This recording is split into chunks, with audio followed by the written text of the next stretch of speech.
Hello students, welcome to my YouTube channel. अभी हम करने जा रहे हैं question number 6 of exercise 7.1। Question क्या है वो देख लेते हैं। Name the type of quadrilateral. Quadrilateral के जो भी क्वाड्रिलेटरल है उसका नाम देना है। फॉर्म्ड इफ एनी, अगर वो बनता है तो by the following points and give reason for your answer. हमें यहाँ पे 3 पार्ट्स दिए हैं जिसमें 4 कोऑर्डिनेट्स दिए हैं। हमें ये कहा गया है कि उससे कोई क्वाड्रिलेटरल बनता है कि नहीं ये देखना है, और अगर वो बनता है तो क्या बनता है, यानी कि उसका नाम हमें देना है, और साथ में वो कैसे बना वो भी हमें बताना है। अब हम क्वाड्रिलेटरल 9th में पढ़ चुके हैं कि कितने कितने क्वाड्रिलेटरल होते हैं। तो क्वाड्रिलेटरल में सबसे पहले हम देखें तो पैरेललोग्राम होता है। पैरेललोग्राम में क्या होता है, उसकी प्रॉपर्टीज़ हमें देखनी पड़ेगी कि ऑपोजिट साइड्स जो हैं वो इक्वल होती हैं और डायगोनल्स बाइसेक्ट करते हैं। अगर पैरेललोग्राम की बात, रेक्टेंगल की बात करें तो रेक्टेंगल में भी ऑपोजिट साइड्स इक्वल होती हैं, पर उसमें जो डायगोनल है वो बाइसेक्ट भी करते हैं और इक्वल भी होते हैं, तो वो डिफरेंस हमें मिलेगा। और स्क्वायर और रॉम्बस की हम अगर बात करें तो दोनों में साइडें तो इक्वल ही रहती हैं, पर स्क्वायर में जो होता है डायगोनल इक्वल होते हैं जबकि रॉम्बस में नहीं होते हैं। तो उस हिसाब से हमें कोई भी ये जो वर्टाइसिस दिए तो उसके हर एक को लेबल करके उसके डिस्टेंस ढूंढने हैं। तो हम फर्स्ट को इसको ए दे देते हैं, इससे बी, सी और डी, और उससे हमें 4 sides A B, B C, C D और ए डी, ये 4 साइड भी ढूंढनी है, साथ में 2 डायगोनल को भी ढूंढना है। तो अगर हम फर्स्ट पार्ट की बात करें तो उसमें पहले हम ए बी ढूंढ रहे हैं, तो ए बी के कोऑर्डिनेट्स मिलेंगे -1 -2, और बी के कोऑर्डिनेट्स हैं 1 और 0। अब इसको मैं x1 y1 नाम देती हूँ, इसको x2 और y2 नाम दे देती हूँ। अब मैं इसकी फॉर्मूला लिख रही हूँ।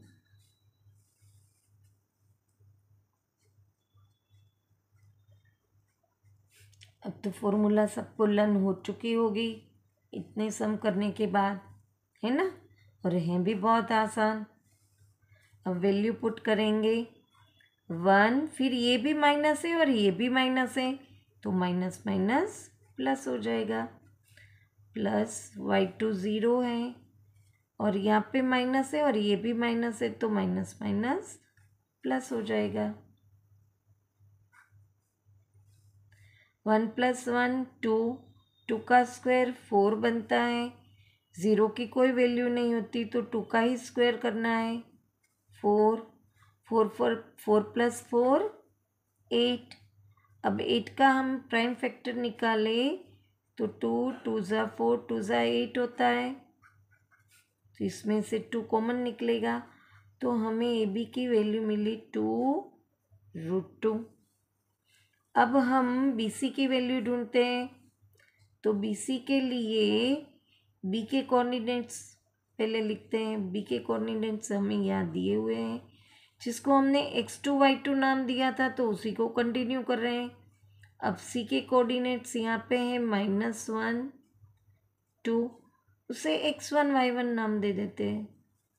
अब मैं वापस फॉर्मूला नहीं लिख रही हूँ, मैंने यहाँ पे लिखी हुई है, तो डायरेक्टली वैल्यू पुट करते हैं। 1 माइनस है और यहाँ पे भी माइनस होता है, तो माइनस माइनस प्लस, फिर प्लस 0 -2 का स्क्वायर। 1 + 1 2 होता है, 2 का स्क्वायर 4 होता है। ये 0 की तो कोई वैल्यू नहीं होती, ये 2 है जिसका अगर स्क्वायर करेंगे तो माइनस माइनस प्लस हो जाता है। अब इसका हमने यहीं पे करा हुआ था तो आसानी से हम लिख सकते हैं बी सी की वैल्यू, ए बी की वैल्यू भी 2√i, बी सी की भी 2√2i।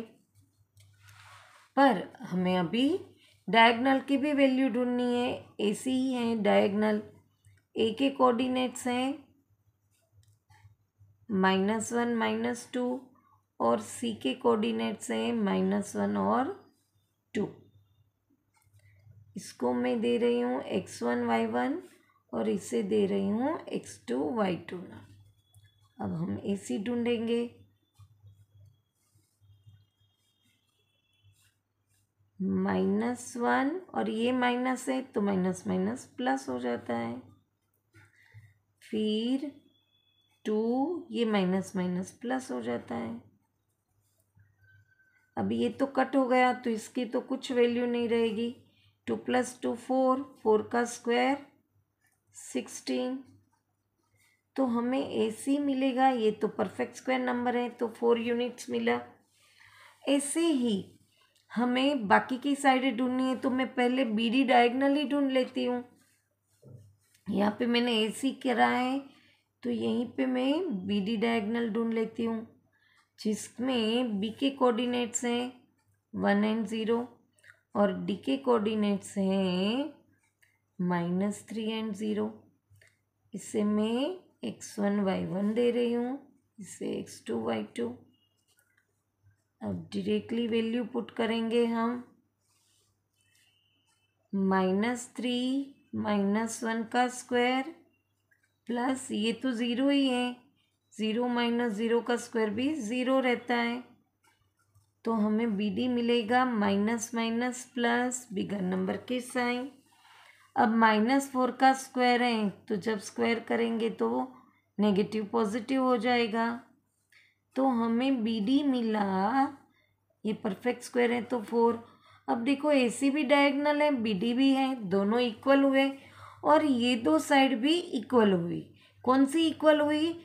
ए बी मिली और बी सी। जो आप देखो तो ए बी और बी सी एडजेसेंट साइड है।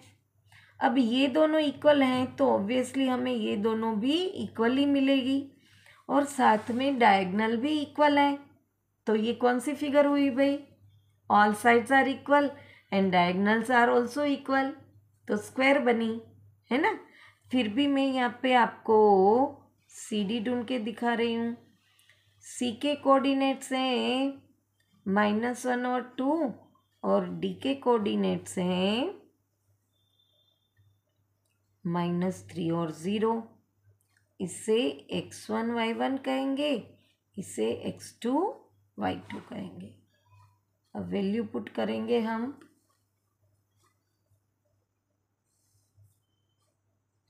-3, अब ये भी माइनस है और यहाँ पे भी माइनस होता है तो +1 का स्क्वायर प्लस 0 - 2 का square plus minus minus bigger number की साइन।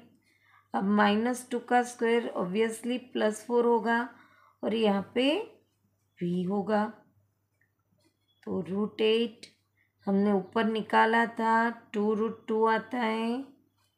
तो आप देखो अभी ए बी की मेज़रमेंट, बी सी का मेज़रमेंट, सी डी का और डायगनल भी इक्वल है। ऑब्वियसली फोर्थ हमारा यही होगा जो कि होगा ए डी। अब ए की वैल्यू है हमारे पास -1 -2 और डी की वैल्यू है हमारे पास -3 और 0। वैल्यू पुट करते हैं इक्वेशन में।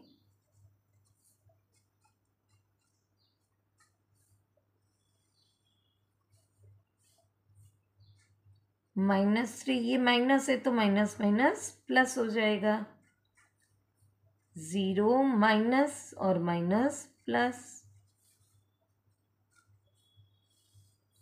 Plus minus minus bigger number की साइन। -2 का स्क्वायर प्लस ही होता है 4 और यहाँ पे 2 2 ज़ा 4, है ना। मैंने आपको बोला था वही आया। चारों साइड भी इक्वल हैं और डायगोनल भी इक्वल है तो वो बनेगा स्क्वायर। तो पार्ट 1 में हम लिखेंगे 30 are the vertices of square। है ना आसान। यहाँ पे first part of question 6 finish होता है। वापस मिलेंगे नेक्स्ट पार्ट के साथ। Till then bye bye student.